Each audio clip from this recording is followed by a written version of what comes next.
नमस्कार दोस्तों, स्वागत है आप सभी का कौटल्या सत्या एजुकेशन में। मैं हूं सत्येंद्र कुमार। दोस्तों ध्यान दीजिएगा, आज है 7 नवंबर 2020 और आज मैं आप सभी को बताऊंगा 6 नवंबर से लेकर 7 नवंबर के मोस्ट इंपॉर्टेंट करंट अफेयर्स के क्वेश्चन। साथ ही दोस्तों ध्यान दीजिएगा, वीडियो काफी इंपॉर्टेंट है तो आप अपने दोस्तों के पास शेयर जरूर कर दीजिएगा। और दोस्तों अगर आप चैनल पे नए हैं तो चैनल को सब्सक्राइब कीजिए और बेल आइकन को प्रेस कीजिए। बेल आइकन प्रेस करने से ये होता है कि जब भी हम वीडियोस को अपलोड करेंगे आपके पास नोटिफिकेशन के साथ आपको अपडेट मिलता रहेगा। ध्यान दीजिएगा। तो चलिए दोस्तों आज के क्वेश्चन को स्टार्ट करते हैं।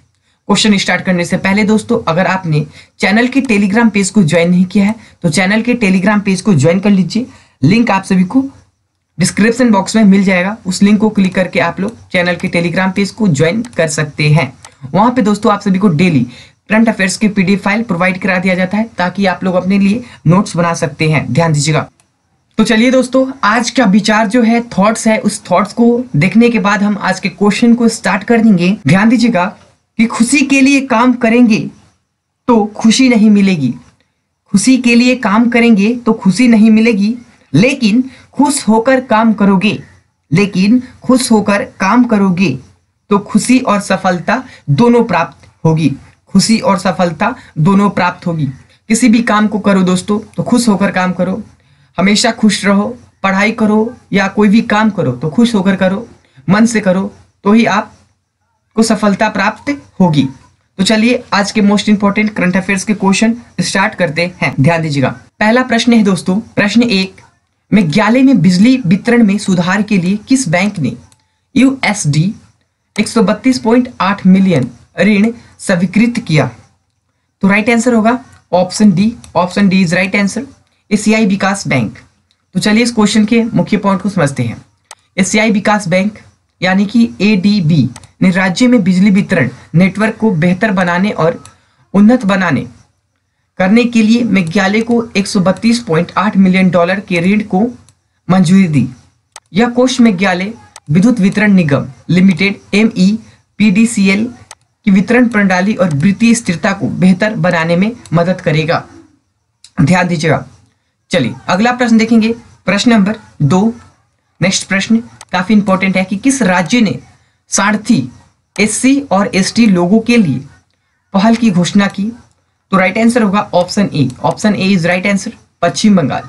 तो चलिए इस क्वेश्चन के मुख्य पॉइंट को समझते हैं। पश्चिम बंगाल, ध्यान दीजिएगा, पश्चिम बंगाल की मुख्यमंत्री ममता बनर्जी ने 4 नवंबर 2020 को सारथियों, अनुसूचित जाति और अनुसूचित जनजाति की आबादी के लिए कई पहलों की घोषणा की। इस योजना में भूमि पट्टिका और राज्य में सांस्कृतिक और विकास बोर्ड की स्थापना शामिल है। ध्यान दीजिएगा। चलिए इसी के साथ अगला प्रश्न देखेंगे, काफी इंपॉर्टेंट प्रश्न है। प्रश्न नंबर 3 कि आइवरी कोस्ट की राष्ट्रपति अल्सेन अटोरा किस समय के लिए जीते? तो राइट आंसर होगा 3, option B is right answer 3। तो चलिए इस क्वेश्चन के मुख्य पॉइंट को समझते हैं। आइवरी कोस्ट के ओलंबी राष्ट्रपति अल्सेन अटोरा ने भूस्खलन की जीत में तीसरा 5 साल का कार्यकाल जीता है। ये जो जीत हुई है तीसरा हुई है और 5 साल के लिए इस कार्यकाल को जीता है, जिसमें 94%, ध्यान दीजिएगा 94% अधिक मत प्राप्त हुए हैं। इनका एज उम्र कितना है? तो 78। अटोरा को पहली बार 2010 में राष्ट्रपति के रूप में शपथ दिलाई गई और फिर 2015 में फिर से निर्वाचित किया गया। इसके अलावा उन्होंने नवंबर 1990 में, आप देख सकते हैं 1993 तक कोटे डी आइवर के प्रधानमंत्री के रूप में भी कार्य किया है। ध्यान दीजिएगा। काफी इंपॉर्टेंट प्रश्न था दोस्तों। चलिए अगला प्रश्न देखेंगे, प्रश्न नंबर 4 कि टिल बीबिन के लेखक कौन है? बुक ऑन कोविड-19 के लेखक हैं option A is right answer, Randeep Guleria. तो चलिए इस क्वेश्चन के मुख्य पॉइंट को हम समझेंगे। ध्यान दीजिएगा। एम्स के निर्देशक रणदीप गुलेरिया और 2 अन्य डॉक्टरों द्वारा टिल बीबिन नामक एक नई पुस्तक कोविड-19 के खिलाफ भारत की लड़ाई और आने वाले दिनों में महामारी से निपटने का एक निश्चित विवरण देगी। पुस्तक को प्रमुख सार्वजनिक नीति और स्वास्थ्य प्रणालियों के विशेष चंद्रकांत लहरिया और प्रसिद्ध टीका शोधकर्ता वायरोलॉजिस्ट गगनदीप कौंग द्वारा लिखा गया है। ठीक है, चलिए अगला प्रश्न देखेंगे, प्रश्न नंबर 5। ध्यान दीजिएगा कि भारतीय सेना प्रमुख को किस राष्ट्र की सेना का मानद जनरल बनाया गया था? तो राइट आंसर होगा option C. Option C is right answer, Nepal. तो चलिए इस क्वेश्चन के मुख्य पॉइंट को समझते हैं।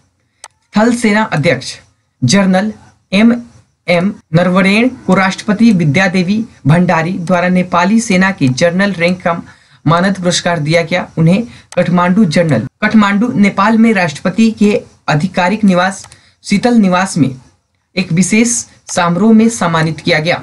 इस समारोह में नेपाल के प्रधानमंत्री केपी शर्मा ओली, भारतीय राजदूत विनय एम कन्ना और दोनों देशों के अन्य वरिष्ठ नागरिकों ने भाग लिया। वरिष्ठ नागरिकों ने क्या किया? भाग लिया।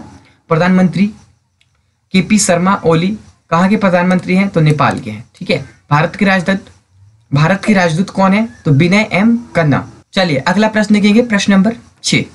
प्रहलाद सिंह पटेल ने किस राज्य में पर्यटक सुविधा केंद्र का उद्घाटन किया? तो राइट आंसर होगा दोस्तों option D. Option D is right answer, Kerala. चलिए इस क्वेश्चन के मुख्य पॉइंट को समझते हैं। केंद्रीय पर्यटन और सांस्कृतिक राज्य मंत्री IC प्रहलाद सिंह पटेल ने केरल के फैसिलिटेशन सेंटर सुविधा का वस्तुत उद्घाटन किया।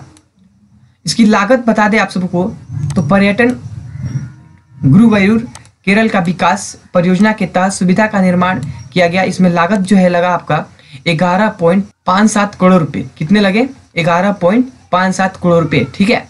चलिए अगला प्रश्न देखेंगे, प्रश्न नंबर 7। किस देश ने निवेश पर भारत UAE उच्च स्तरीय संयुक्त कार्यबल की 8वीं बैठक की मेजबानी की? तो राइट आंसर होगा option A. Option A is right answer, Bharat. तो चलिए इस क्वेश्चन के मुख्य पॉइंट को समझते हैं। चल रहे कोविड-19 महामारी के कारण भारत UAE उच्च स्तरीय संयुक्त कार्यबल की 8वीं बैठक आज भारत द्वारा आभासी प्रारूप में आयोजित की गई। बैठक की अध्यक्षता वाणिज्य और उद्योग मंत्री पीयूष गोयल और हमीद बिन जयाद अल नयान ने की, जो अबू धाबी की कार्यकारी परिषद के सदस्य थे। अबू धाबी कार्यकारी परिषद के सदस्य थे। चलिए अगला प्रश्न देखते हैं, प्रश्न नंबर 8। बांग्लादेश और किस देश ने संयुक्त नौसेना अभ्यास कार्ड बांग्लादेश 2020 शुरू किया? तो राइट आंसर होगा option C. Option C is right answer, America. तो चलिए इस क्वेश्चन के मुख्य पॉइंट को समझते हैं। बांग्लादेश और अमेरिकी नौसेना ने रिश्तों का विस्तार करने और दोनों देशों के बीच समुद्री जागरूकता को व्यापक बनाने के लिए सहयोग readiness and training card Bangladesh 2020 launch किया। ध्यान दीजिएगा। अगला प्रश्न देखेंगे, प्रश्न नंबर 9। मानसून मिशन और उच्च निष्पादन कंप्यूटिंग सुविधाओं में निवेश के आर्थिक लाभों का अनुमान लगाने पर NCAI रिपोर्ट किसने जारी की? ध्यान दीजिएगा। तो राइट आंसर होगा option B. Option B is right answer, doctor Harshvardhan. तो चलिए इस क्वेश्चन के मुख्य पॉइंट को समझते हैं। राष्ट्रीय मानसून मिशन और पृथ्वी विज्ञान मंत्रालय के उच्च प्रदर्शन कंप्यूटिंग कार्यक्रमों पर सरकार द्वारा खर्च किए गए प्रत्येक रुपए के लिए देश को 50 रुपए का आर्थिक लाभ मिलेगा। National council of applied economics research NCAIR का पूर्ण रूप होगा द्वारा मानसून मिशन और उच्च प्रदर्शन कंप्यूटिंग सुविधाओं में निवेश के आर्थिक लाभों का अनुमान लगाते हुए एक रिपोर्ट की पुष्टि की गई है। यह रिपोर्ट डॉक्टर हर्षवर्धन द्वारा जारी की गई थी। किनके द्वारा जारी की गई है? तो डॉक्टर हर्षवर्धन द्वारा जारी की गई थी। चलिए अगला प्रश्न देखेंगे, प्रश्न नंबर 10, आज का अंतिम प्रश्न। ध्यान दीजिएगा। किस राज्य ने मामलों की जांच के लिए CBI को दी गई सामान्य समिति वापस ले ली है? तो राइट आंसर होगा option B. Option B is right answer, Kerala. तो चलिए इस क्वेश्चन के मुख्य पॉइंट को समझते हैं। वाम शक्ति केरल राज्य ने 4 नवंबर 2020 को मामलों की जांच के लिए केंद्रीय जांच ब्यूरो यानी कि CBI, ध्यान दीजिएगा CBI का फुल फॉर्म पूर्ण रूप क्या होता है?